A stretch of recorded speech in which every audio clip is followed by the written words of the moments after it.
Quer ficar mais afiado? Então se inscreva no canal e não esqueça de deixar o like no vídeo. Ou seja, quantos crimes de responsabilidade esse homem vai ter que cometer até que alguém pare ele? Esta CPI, com os poderes inerentes que tem, é que vai poder investigar isso aí. A pandemia é a pedra de toque do resultado de uma série de atos de perseguição política. Não só em relação a mim, mas em relação a vários governadores. Não preciso aqui relembrar, mas se essa CPI não tem, deve colocar no relatório a representação que foi feita por 9 governadores em face da Procuradora da República, a doutora Lindora. A doutora Lindora, claramente, no ofício encaminhado aos governadores, ela demonstra que ela é parcial no trabalho ministerial, o que é uma violação dos deveres institucionais. Esse requerimento foi encaminhado ao Conselho Nacional do Ministério Público por 9 governadores, por conta das perguntas indevidas, no meu sentir, que foram feitas pela Procuradora da República, a doutora Lindora. Em relação a mim, essa CPI é que pode investigar. Agora, aqui nós estamos falando de investigar... Nós estamos falando de investigar aqui atos praticados no curso de uma investigação por uma Procuradora da República. Inclusive, foi aqui já aventada a possibilidade de convocação, mas, no meu sentir, como experiência que eu tenho como magistrado, algumas medidas cautelares precisam ser tomadas antes da oitiva dessa pessoa. Então, a minha sugestão é que essas medidas sejam tomadas em segredo de justiça, evidentemente, junto ao Supremo Tribunal Federal, para saber de que forma se atuou, de que forma se fez. Eu vou falar aqui sem nominar o fato, mas falei reservadamente, que houve conversas ao longo da noite com o ministro do STJ para poder fazer busca e apreensão em estados da Federação. E, assim como nós vimos o julgamento do Supremo Tribunal Federal, não cabe ao magistrado se reunir até altas horas da noite com quem quer que seja, principalmente do Ministério Público, para tomar decisão, eu acho uma conduta inadequada. Mas, enfim, isso precisa ser, evidentemente, avaliado de uma forma que seja sob segredo de justiça, porque medida cautelar não se toma sem segredo de justiça, a fim de se verificar. Eu tenho todos os indícios de perseguição política, de desvio funcional no exercício da atividade do Ministério Público. Agora, eu, infelizmente, sou vítima dessa história. E se eu estou aqui hoje, é exatamente para pedir o apoio desta comissão para que esse ato atentatório à democracia e que envolve a pandemia, porque a atuação da Procuradora envolve os governadores que ela está investigando, no meu sentir, ela deveria imediatamente ser afastada da investigação, porque já está demonstrado que há, por parte dela, interesse numa narrativa do governo federal, o que é inaceitável. De acordo com a Constituição de 88, o Ministério Público ficou totalmente blindado, e deveria sê-lo, da politização. O Ministério Público não mais participa de defesa do Estado. Ele é um órgão independente, antes deveria sê-lo. E isso é algo que precisa ser investigado por essa comissão. E eu quero que os senhores agora me deem uma atenção especial pelo que eu vou falar. O governo federal, para poder se livrar das consequências do que viria com a pandemia, criou uma narrativa. Foi uma narrativa pensada, estrategicamente pensada.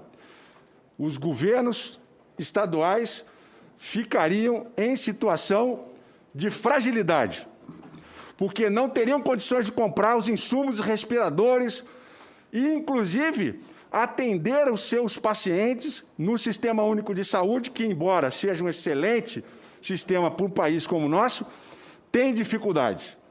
Então, o que ficou claro é que a narrativa construída pelo governo federal foi para colocar os governadores numa situação de fragilidade, porque os governadores tomaram as medidas necessárias de isolamento social. Isso tem repercussões econômicas. E eu quero lembrar os senhores e as senhoras senadoras que no dia 13 de março de 2020, eu fui o primeiro governador a decretar um isolamento social de forma contundente, a fim de que nós pudéssemos controlar a pandemia no Rio de Janeiro. Durante o seu período à frente do governo do Rio de Janeiro, Vossa Senhoria recebeu alguma pressão por parte do presidente da República, no sentido de não decretar isolamento social, de não decretar o uso de máscaras? Caso afirmativo, quando e como isso se deu? Senador, ele nunca fez essa afirmação direta. A afirmação que ele fazia era nos pronunciamentos oficiais. Quando nós decretávamos as medidas de isolamento, vinha um pronunciamento oficial falando gripezinha, falando que os governadores iam acabar com os empregos, que os governadores são ditadores. Ou seja, não havia uma coordenação. E em não havendo uma coordenação, havia uma descoordenação. Havia um pronunciamento oficial, que eu entendo esse pronunciamento criminoso, que impedia os governadores de fazer o trabalho deles. Esse é o problema. O governador pede para ficar em casa. E o presidente vai no pronunciamento oficial e fala o contrário. Olha, é uma gripezinha, inclusive eu sou com meu histórico de atleta, não vou ter problema. Ou seja, as pessoas vão para a rua, vão sem máscara, faz aglomeração, e o caos vai se implantando e a dificuldade para fazer o isolamento é sempre muito grande. Em algum momento houve interferência ou tentativa de interferência do senhor presidente da República ou de pessoas próximas do presidente da República em sua administração com o objetivo de impedir a adoção das medidas sanitárias aprovadas pela Organização Mundial de Saúde ou algum outro tipo de interferência? Omissão. A omissão. A omissão na coordenação central, a omissão em dialogar com os governadores para encontrar uma solução que fosse nacionalmente, a omissão no sentido de se fazer a compra dos respiradores de forma nacional, através da União, junto a outros países, negociar. Hoje mesmo nós estamos assistindo aí o desespero dos governadores para poder conseguir vacina, porque ao invés de negociar com o governo, está brigando com o governo chinês. Então essa é a dificuldade que nós estamos enfrentando desde março de 2020 para poder minimizar os efeitos da pandemia. Algum pleito feito por Vossa Excelência, Vossa Senhoria, ao governo federal para adotar as medidas de combate à pandemia foi atendido ou deixou de ser atendido por conta das posições políticas adotadas pelo governo? Muito pouco. Recebemos talvez alguns respiradores, mas muito pouco, já com o ministro Pazuello. Recebemos alguns. Agora, esses números todos são muito insignificantes diante da pandemia, mas é uma conduta que fica claro, que demonstra que é uma omissão calculada e atende um pouquinho aqui, um pouquinho ali, a dar uns respiradores para dizer que não deu nada. Perfeito. Totalmente suficiente. O senhor disse que ocorreram intervenções indevidas do governo federal no Rio de Janeiro. Uma delas, salvo o melhor juízo, foi a mudança do comando da Polícia Federal.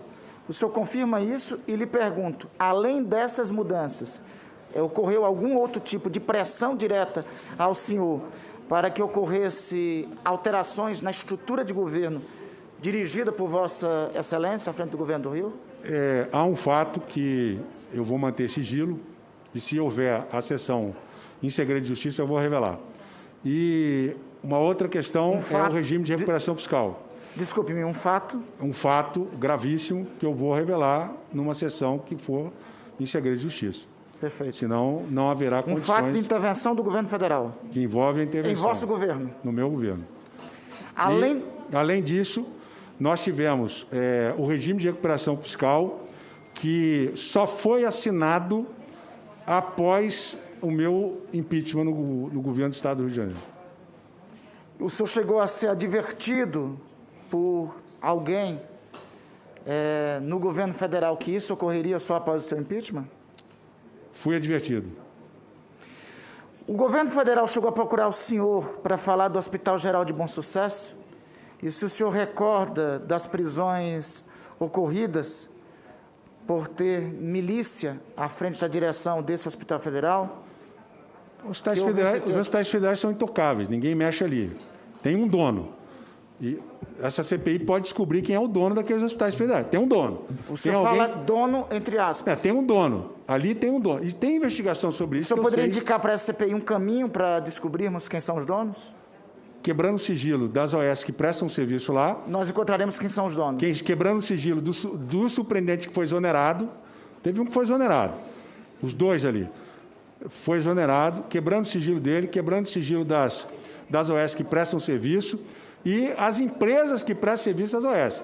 Certamente, essa quebra de sigilo, que deve ser sob segredo de justiça, para que possa avançar sem expor, né, num primeiro momento, os investigados. O senhor acredita que se esta comissão parlamentar de inquérito seguir nesse caminho, encontraremos quem são? Abre aspas. Os donos, exatamente, fecha aspas, vai dos encontrar. hospitais federais do Rio de Janeiro. Certamente, ali tem dono. Infelizmente, o senhor está apoiando um governo que é fascista e que se demonstrou antidemocrático. Mas de mão limpa, né? E o senhor não, né? Quem sabe? Vamos ver. Entendeu? Vamos então, ver. O senhor vem aqui... É o Tribunal Penal Internacional aí, ó. A delação hoje é o pau de arara moderno. O sujeito é preso, aí ele vai e remonta uma história com fatos da imprensa para dizer como fez outros aí delatores.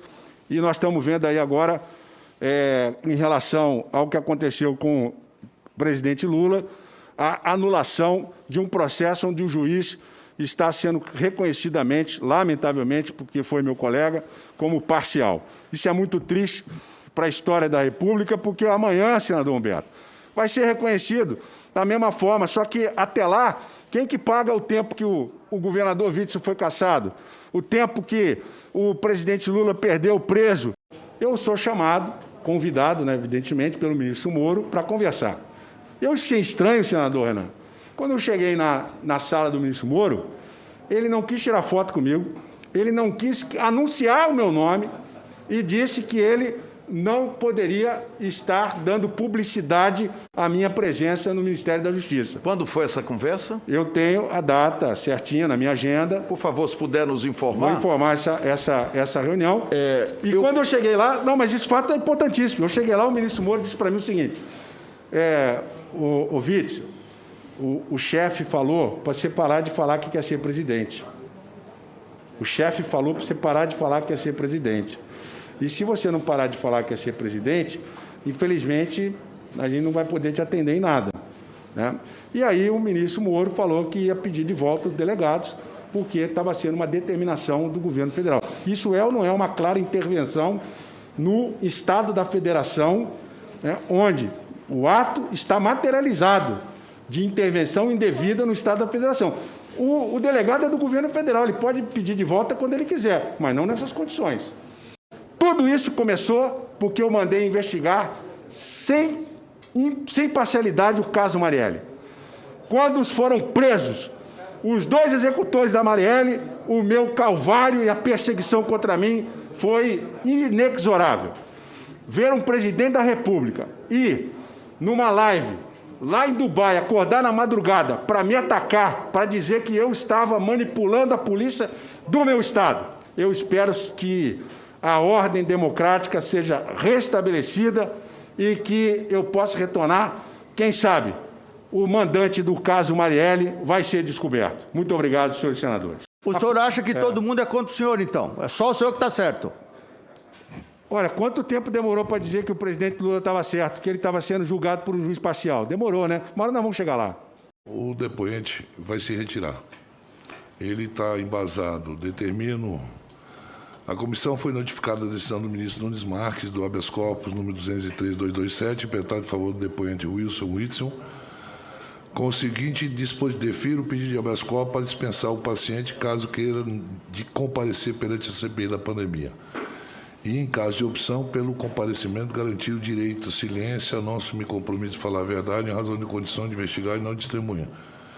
E ele acabou de me comunicar que quer se retirar da sessão e a gente não pode fazer absolutamente nada. Agradeço a oportunidade, senhor presidente, agradeço as perguntas e tenho certeza que muito temos a contribuir futuramente. Muito obrigado.